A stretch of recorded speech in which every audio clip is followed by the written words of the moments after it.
Crazy week we got, man. What we talking about this week? This week we are going to be talking about the power couple, or used to be power couple, Kanye and Kim Kardashian. We got a little bit of a movie feature that we're going to be discussing, and Mortal Kombat. whoopsie. And and we're also going to get a little heavy on the incident in the South, Texas, power outages and things like that. So stay tuned. I'm for real. I'm for real. Realer than real. You're now tuned into the Realness Radio Podcast. I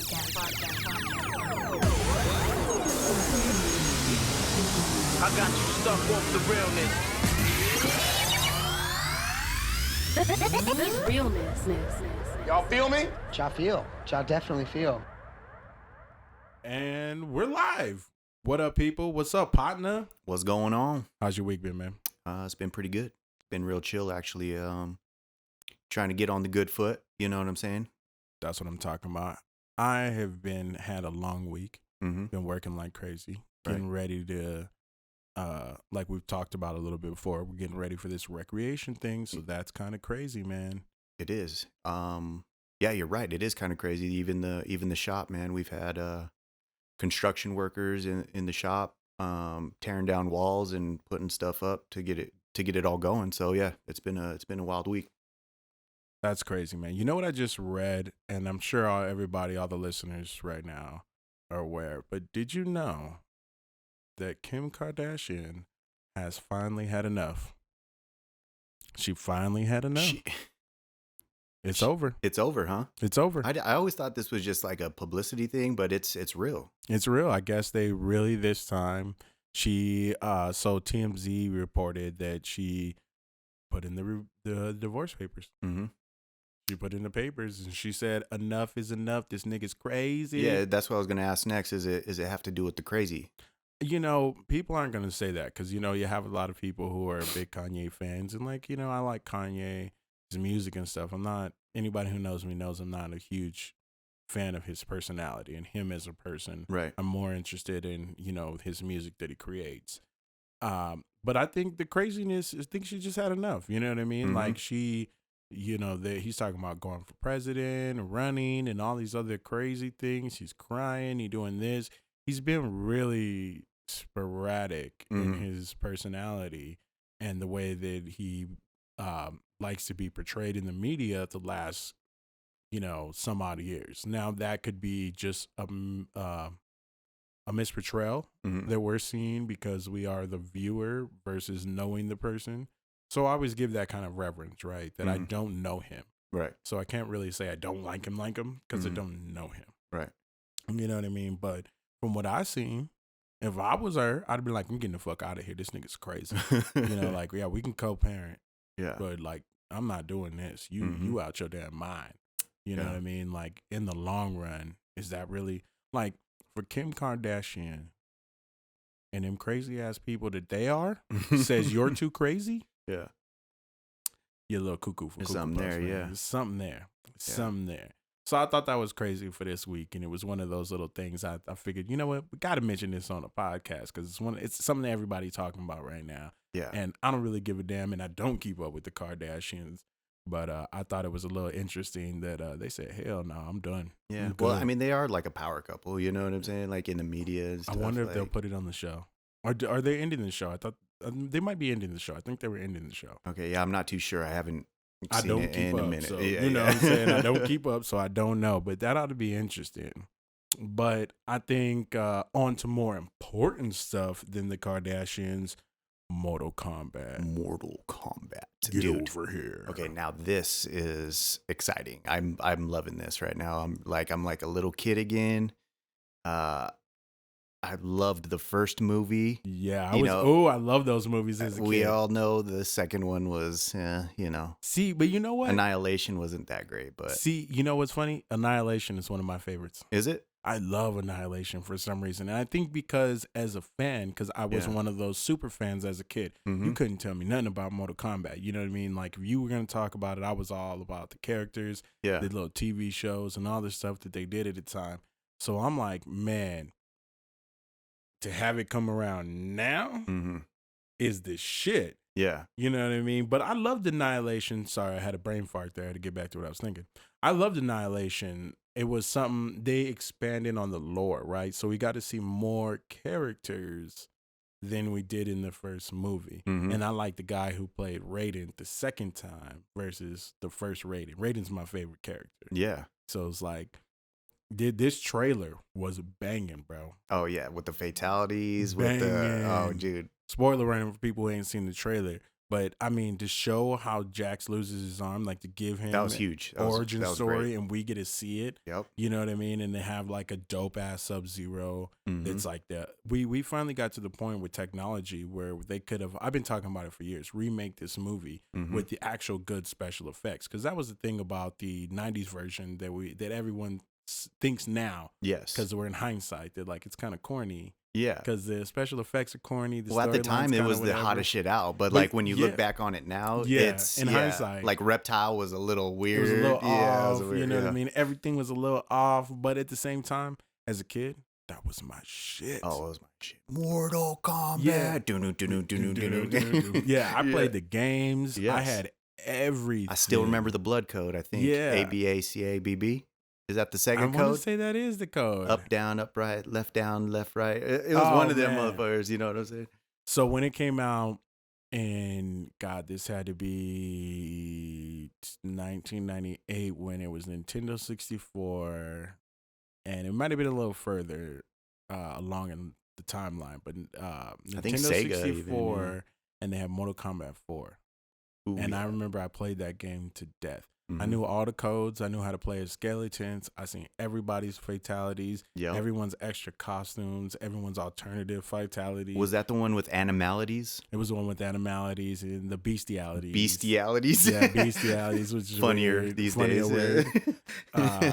but friendships where you could like kill them in a friendship way. Yeah. You know, like kill them in a nice way. Or like all the different punch them through the wall. And I remember Cyrax. Remember Cyrax and Sector? Yeah, and Sector, but I think Cyrax had like a fatality where he just blew up the earth. Yeah. You remember? Yeah. And it just showed the earth blow up. Yep. Yeah. He like blew up his chest, or like the little net thing that used to fly out the chest. You know what I mean? I mean, that game, it had everything. It had everything. They had a bunch of girl characters, and they were hot for video games. You know what I mean? Kitana, Melina. Yeah. Well, this is I've been actually really excited to talk to you about this because I know you're super into, you know, the Marvel worlds, the lore, you know, the X-Men, the lore of it all, and like you tell me all these background stories of characters that I don't even remember, but like I think that's going to be huge in this. Is like they're building a world of Mortal Kombat, and as they should. There's how many of them are there now? Like 6? Yeah, something like that. 7 or something like that. Games. Yeah. Well, see, and that's the thing that I do love about a good story is world building, right? Yeah. Where you could have, the story can start off about the tournaments. The first movie could start off about the tournaments, but they could do a spinoff show about a different character and just explore the lore of the world, explore the idea that we're set into so that we get to live and exist in their reality. And I love that about the game because it's a cool idea. They're like, okay, what if, you know, Outworld was a real thing and these so-called champions were chosen to fight for our realm? Yeah. It's dope. It's some real heavy nerd shit. And if we lose, the underworld is going to take over everything. Everything. Yeah. The underworld is going to take over everything and there'll be nothing left. Like you're going to be living in hell. Yeah. So it's like, those concepts are cool. And you get all these cool people you got to fight with. Goro with 4 arms. When they showed him, he looks crazy as fuck. They're showing Scorpion's origin story, so you get to see. I forgot the actor's name, but we were both talking about that he was in The Last Samurai. Yes, it's like Hiroshi. He's an incredible actor. He's gonna be a dope ass Scorpion. You know what I mean? Absolutely. He's such an incredible martial artist. He knows his shit. He's an incredible actor as well. So it's gonna be. Like, they got great people. It doesn't look corny. The only thing that they just need to not do is don't give us, you know, make sure that everything in the movie is not what you put in the trailer. they got to have more surprises in the story that we're not waiting for, and everything. Yeah, you can't watch the movie in the trailer. Yeah, you can't watch the movie in the trailer. We need to have a movie that's a movie and not, seeing it all in the trailer. If they can manage to do that, now we're talking. Yes. Now we're talking. If we can still get into the movie theater, saw all that badass trailer that it was, and then still have more surprises. I saw a bunch of people on the internet that were like, well, we don't really care about this, the story. We just want the fighting. I'm like, no, that's what makes it good. Yeah. The story is what makes it good. That's what makes the fighting and the whole thing compelling. No, yeah. As a fan, I want to see you go back to the roots almost. Like I want to see hints of like Noob Sabat. Yeah. You know what I'm saying? Like what that happened? could be a like origin story in itself. Of its own. Right there. You know of what its I'm saying? own. Yeah. But because, in the popularity of a show like Game of Thrones, it wasn't popular just because it was always killing people. There were some very boring episodes that were just dialogue. Yeah. But it was the mythology. It was the world building. It was this whole thing that we are now immersed into this world. We feel like we're a part of this world, whereas one of these characters or someone who is seen through the eyes of one of these characters, and that's what's going to happen. Oh, yeah. You know what I mean? And that's also what Mortal Kombat is doing well, is they're creating that new character for him to essentially be the audience. We get to relearn the Mortal Kombat mythology and the story of the original tournaments and the fight through someone who's new eyes. He's never seen the tournament, just like us. Oh, yeah. We have Cole no Young. idea. Cole Young. There you go. That's his name. We get to follow Cole and really get an understanding of what the story's about, because he's going to be new to the mythology. And we're now new people, or for us who are older and seen it before, we've already seen some of this, but we get a refresher into the story. And we get a new character. And we get to figure out, hey man, this is okay. I'm gonna put it on the podcast so that people can think about this. All right. Just in case this comes out, mark this here. Yeah. I think that Cole is probably distant, and he's probably Sub-Zero's brother. Because remember, Scorpion kills Sub-Zero. Yes. And then his brother later comes up to, get vengeance for him. Right. And dead Sub-Zero becomes Noob Saibot. So this character could be the new Sub-Zero in the making. We're seeing him, and his brother's gonna die. He might not know that that's his brother. And then that's what's gonna give him his power. Because, of course, if he's fighting in this champions of Outworld, Earthrealm, and all these other places, he's got to have some kind of specialty, right? Unless they make him the Johnny Cage of this story. Well, that's what I was thinking. He's essentially replacing Johnny Cage. Yeah, but if you also even think about Sonya Blade, she doesn't necessarily have like a... She had the kiss of death? Like a special... You're right. She did actually have the kiss of death. And does she display that in... Yeah. Not in the movies, but in the game, so she right. had the kiss of death, and she had that little power blue or pink uppercut thing that she used to do in the knee thing. Yeah. Like everybody except for, I think, Stryker. Yeah. I just don't feel like they displayed that even in the movies, but not as much. I don't remember if they did that in the movies or not. Yeah. You know what I mean? Or if they're gonna lean on the powers on those characters, they might make them more Earth-based characters. So here's the only wrench I would maybe throw into that one, because the fact that he has the birthmark for the with the dragon logo, or like the yin yang for the tournament. So Jax also has this birthmark. So what's the connection there? You know what I'm saying? Well, maybe they're all summoned to, maybe the Sub-Zero stuff that we're seeing happen beforehand, and he's summoned to the tournament. Yes. You know what I mean? And then along the tournament, he might find out. I like that though. Like it's, it makes you think for sure. It makes you think. Yeah. It's spitballing here. Yeah, but, how are we going to tie it in? Yeah. It's interesting to see how they will tie in this new character and how he will work out in the Mortal Kombat lore. Like, is he related to somebody? Is he distant? Or is he just a whole new character that, is UFC enough to go fight some real powerful motherfuckers? Right. Because, at some point, remember, Johnny Cage had to fight Goro, and if he didn't do this split nut check, he was going to die. This is where you fall. Yeah. He's like, got that dude right in the nuts. He's like, his arms in the CG and shit. It was good as fuck. how many arms you got, man? Them two nuts are tenders. They're tenders, baby. Oh, he bro. hit them biscuits and the buddy fell. He gave dude a 2-piece and a biscuit. He said, you know what? You got enough arms for a family pack. Mm-hmm. Hit that boy in the mommy daddy button. Oh yeah. Well, I'm super excited about it, like I said, and it also even takes my mind off into other realms, like when we gonna see a new Street Fighter movie?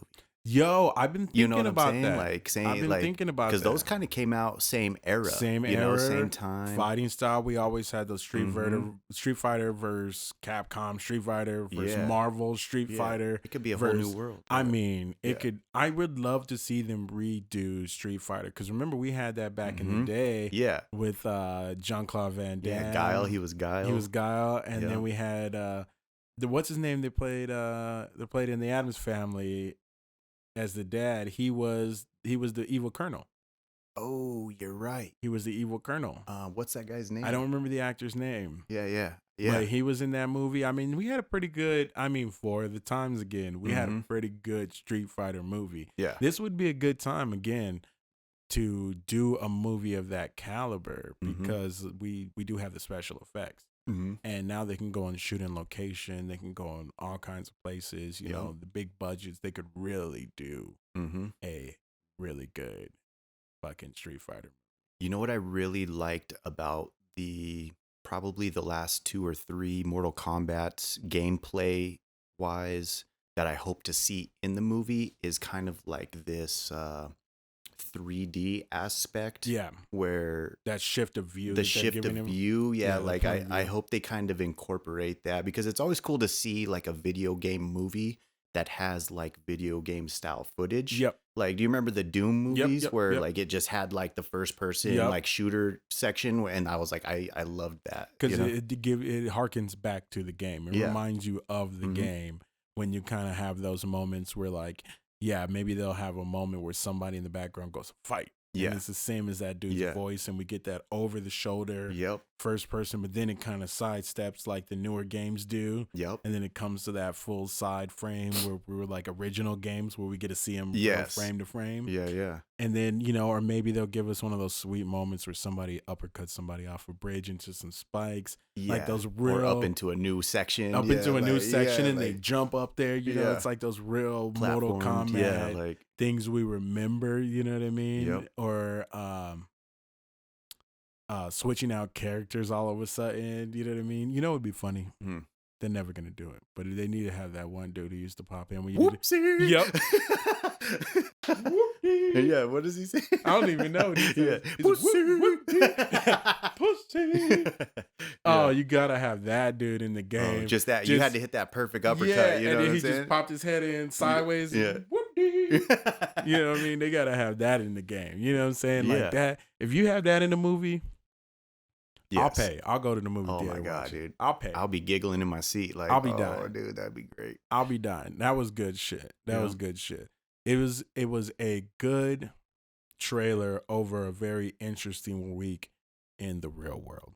Absolutely. It got me super psyched. I'm totally hyped for it. But to kind of change gears a little bit on a more serious tip, this week has also been crazy for a lot of people in Texas. Yep.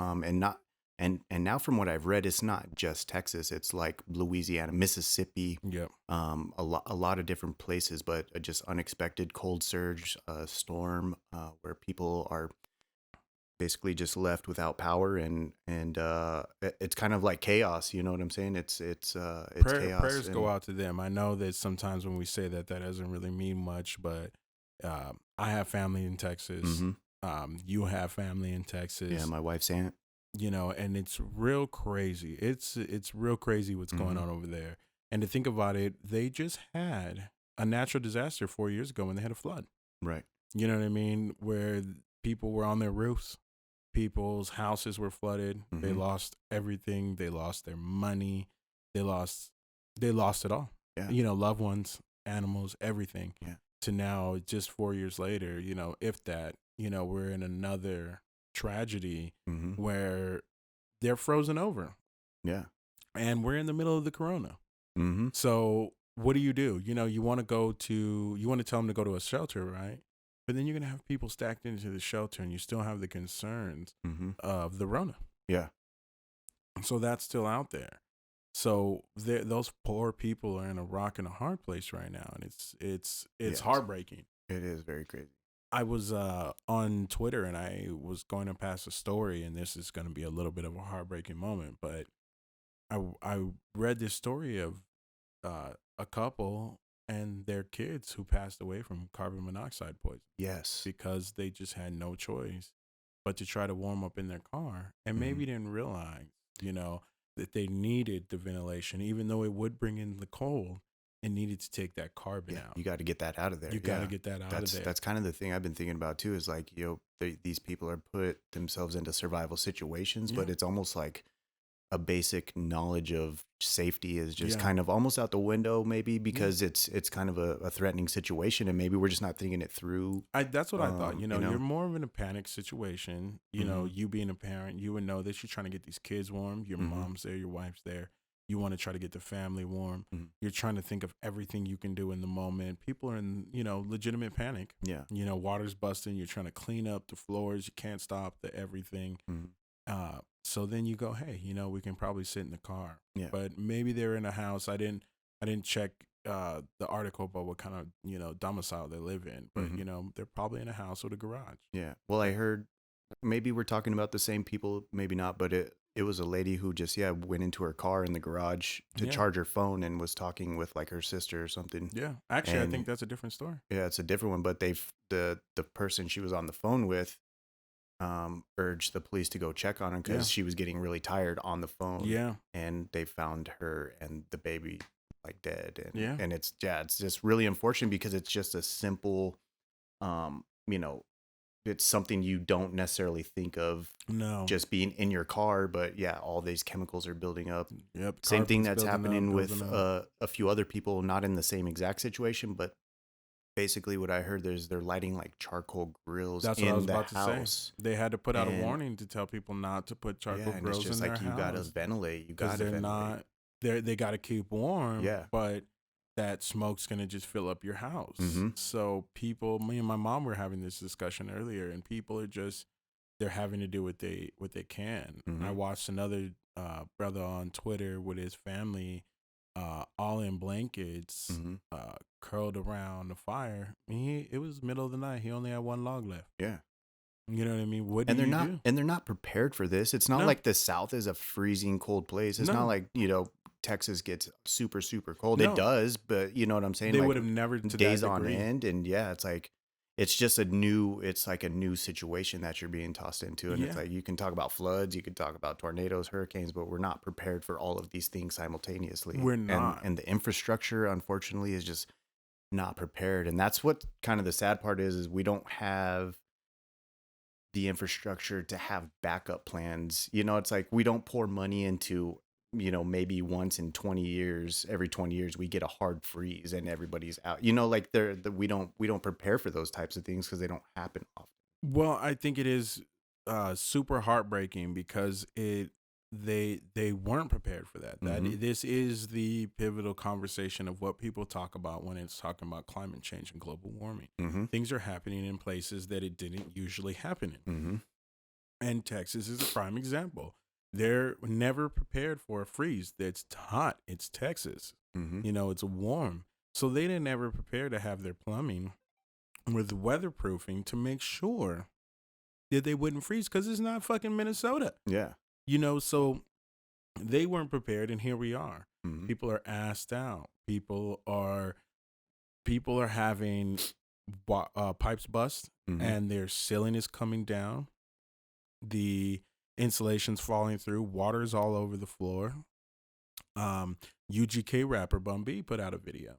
Was that Bun B that you sent me? That I sent you. That's Bun B. I thought it was, but I couldn't recognize him. Yeah. But yeah, I was like, that looks like Bun B. It's a great video. I urge anybody to go look at it. It's on Wellstar. It's Bun B. He's definitely talking about what it's like in Texas and what they're dealing with in Texas. He, in the video, states that he has electricity, but he doesn't have running water. And he's talking about the local municipalities and people who don't have what. And something that he brought to my attention that I started to look more into and didn't really realize it at the time, knew it but didn't, is that Texas is not, they're not connected to the rest of the country's infrastructure.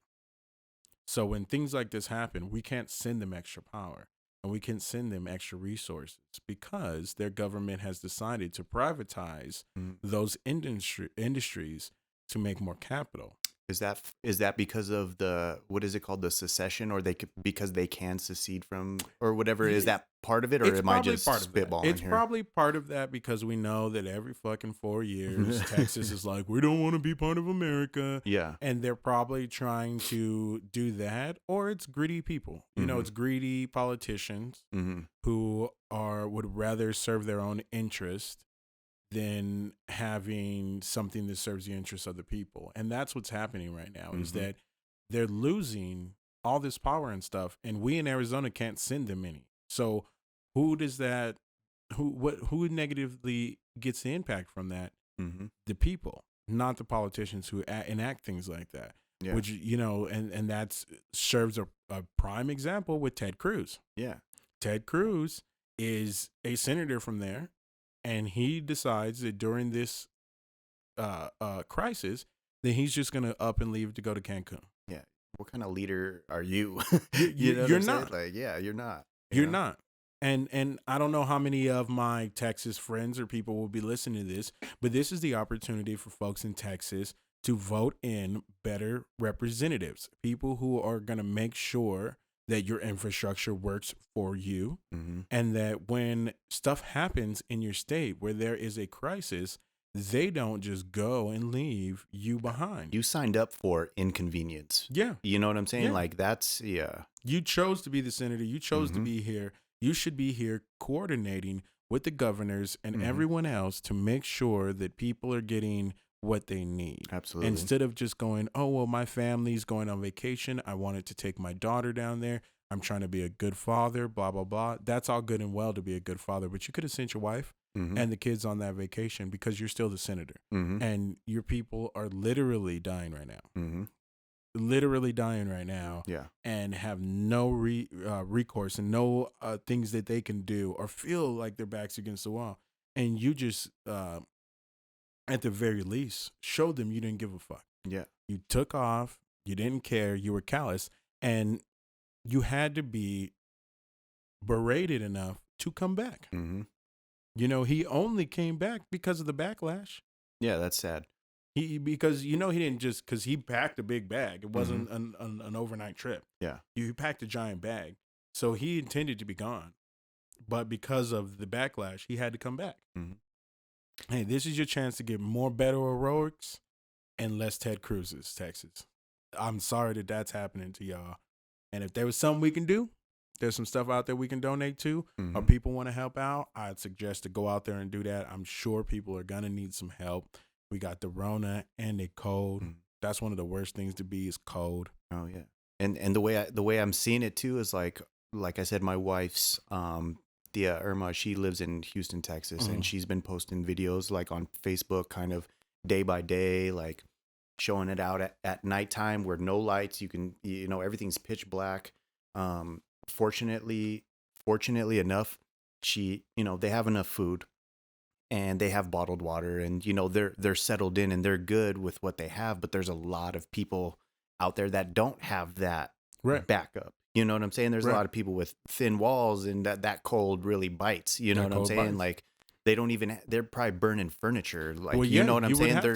They're There's a lot of people out there with a lot less. And those are the people that I think about. You know what I'm saying? Not the people with a lot who are kind of, you know, like, they're okay for the time being. It's like about the people who are like, what are we gonna do? What are we gonna do in 2 hours? Like, you know what I'm saying? Like, they're paycheck to paycheck, like grid to grid, like you say. You're gonna be looking around in your house for the stuff you need the least, and you're gonna start burning that shit. Yeah, you know, whether it's your doors because they're wooden or whatever you got in your house that you don't need at the moment. You know, if you live in a house like, you know, say here in Arizona, the home that we're in currently, you know, my place is brick and tile. When it's cold, it's fucking cold. It's cold. It retains that. And it stays cold. So when it's hot, it's hot.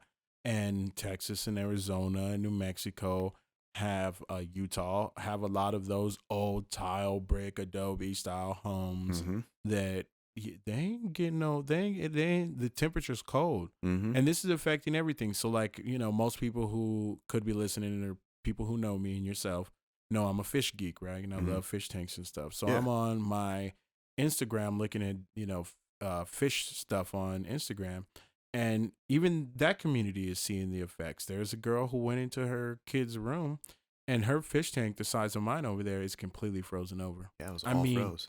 Gone. Yeah. I mean, there's nothing in there alive. It's completely frozen over. So it's everybody's everything. That means if you're a person who had, like a reef tank like mine, and you got fish in it and you got all that shit, that's out the window. Yeah. That's whatever money you spend on that's out the window. Your dogs, your cats. And even on a normal day-to-day basis where that might be a minor inconvenience, say your tank has a crack in it, it starts leaking, or like you have to take care of it. Like that's a time-consuming project. Imagine now you don't have lights, you don't have power, and you have this frozen fish tank in your house, and you need heat. And what are we gonna eat? Like that's chaos right there, and it's unfortunate. Yeah. People who have families that you might have dogs or cats in your house. You know what I mean? So now you gotta make sure that they're fed inside the house and also warm as well, because you do love your furry friends.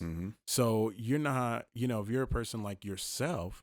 You know what I mean? Two kids, 3 adults in the house, 2 pets. Like you got a significant amount of things to be concerned about during this time. Yeah. Where you'd be panicking, so the pipes burst. Now we got to try to turn off the water. There's water everywhere. People are slipping. There's insulation all over the place. So you don't want the kids to get into the middle of the insulation. It's flooding throughout the. I mean, so it's a disaster, dude. Yeah. And to go back to the top of what I said, some of those people were probably still affected by the flood that happened 4 years ago. So they're barely getting their income back. They're barely getting their lives together. Getting back the corona hit. Yeah. And now we're in this case. I have a cousin who's out there, and she's in Texas, and she has power, but she has all of her friends over because they don't have power. Luckily she does like food catering and stuff. For her friends and stuff, people who want to buy meal prep type deal. And she has food, and water. So luckily they're going to be doing okay for the moment. Yeah. But they had to come over to her house because they didn't have power. So now you're in a situation where you've got people who just don't, maybe their part of the city's out. You got to have your friends, your family over, and you still got the corona. Well, that's why community is so important. Yeah. You know what I'm saying? It sometimes we need to be like, you know what? Fuck these politicians. You know what I'm saying? Like we need to take care of ourselves. And that's really kind of what it comes down to sometimes is we gotta, the village has to run itself almost. You know what I'm saying? And it is one of those times that you will remember that, or that what reminds us, I should say, that we are together. And that just because we have our differences, we're still in this together. It doesn't matter what you voted for in this election or what happened. Right now, you cold in Texas. Cold is cold. Whether you rich cold or you poor cold, you cold right now. So people got to come together. We got to lift each other up and do what we can, because it's already, like you said, the odds are stacked. 2020 and 2021, we have already shown us that the odds and the deck is stacked against us. Yes. So, I mean, we got to come together. It's just crazy that happened so quickly. Absolutely. That it was just that quickly, and that things, I'm hoping that things are going to get better for them soon. Yeah. But for sure, prayers out to all that. Yeah. Everybody out there. Everybody out there. And shouts out to everybody out there. We love you. So, this is going to be the end of this episode, man. Okay. We had a pretty good one. We talked about some pretty cool stuff this episode. A little bit heavier on the back end. We appreciate everybody who's always here to listen and who's tuning in. Check out our social medias. Always check out our Instagram. It's going to have all the links on it so you can find out whichever podcast website you'd like to listen to us on, whether it's Spotify or you want to go over to YouTube or you want to go over to SoundCloud. We got it just about everything. So check us out there. You can follow me on Superior Shrek and Tony on Prolific _ happy. Happy, baby. Happy dappiness. Happy dappiness. And tell your friends. you know, we want to get involved with the community, Tucson community, because this is where we're from, this is where we love, and we'd like to see some of y'all on the podcast. You know what I'm saying? So yeah.